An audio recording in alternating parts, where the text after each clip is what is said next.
Take 3 or 4. It's 7 in the morning and I haven't even had coffee.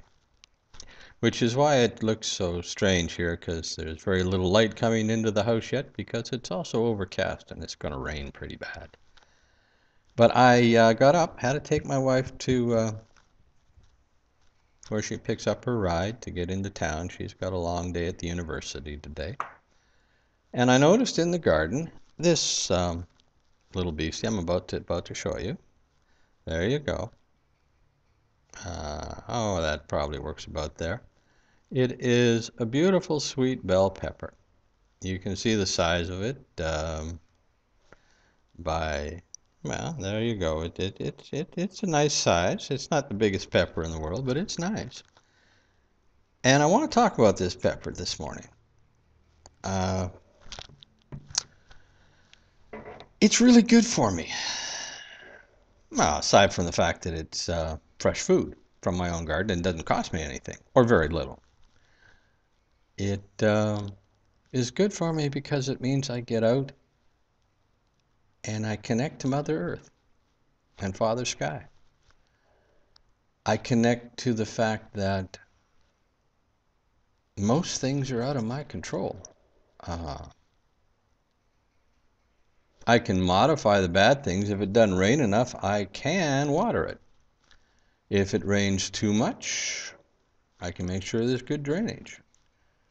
But if it really rains and rains and rains, things get washed out or things don't grow because there's not enough sunshine.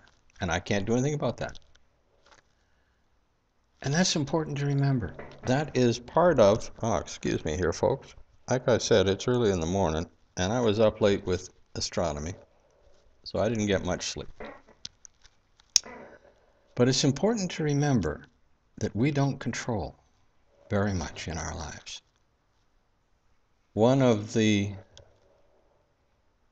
important parts of the Sabbath, whether it be a Jewish Sabbath, a Islamic Sabbath, or a Christian Sabbath, or any other, or a philosophy or organization that has a day off a week.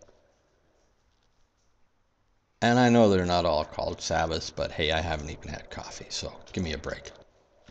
But the important part about it is that you take time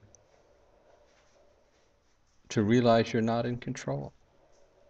You take time to realize there are things you can't do, and that there are things that are just going to happen whether you are there or not.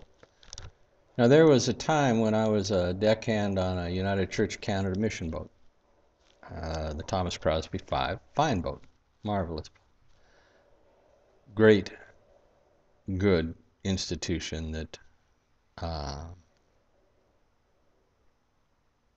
was allowed to die, and I'm not sure that was a good idea, but that's another story. But we'd been out for about 3 weeks, and we had not had a lot of news or newspapers or anything like that. We were up on the northwest coast of Canada, and it's a pretty isolated place to start with, and if you never get off the boat, it's really isolated. And I'm sitting up in the wheelhouse on wheel watch. We're sitting on the hook, and the skipper pastor is in talking to somebody on a lighthouse. And I look up in the sky, and I see a squadron of heavy bombers. Big things with jet engines, and they were being escorted by jet fighters. And they were flying down south, heading south. And I didn't know if I was watching the start of a nuclear war and the end of civilization, because I had not heard the news and I didn't know what was going on. Well, it turned out that it was just an American flight heading back south, but taught me a lesson then, that it really doesn't always matter if I'm there or not. Things are going to happen. Same thing with that pepper. It teaches you humility. And humility, to me, is an honest appreciation of your own true value and worth.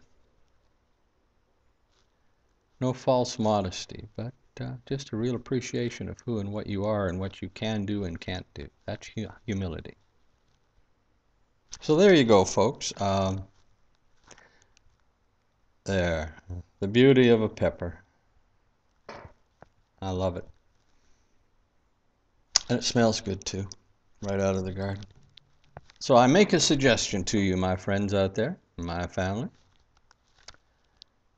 Grow some food, grow some plants. You can do it anywhere you can get sunshine. It takes a little bit of earth, a pot, some compost, and some seeds. Try it. You might find it works for your body, your mind, and your spirit. Bye-bye. Love ya.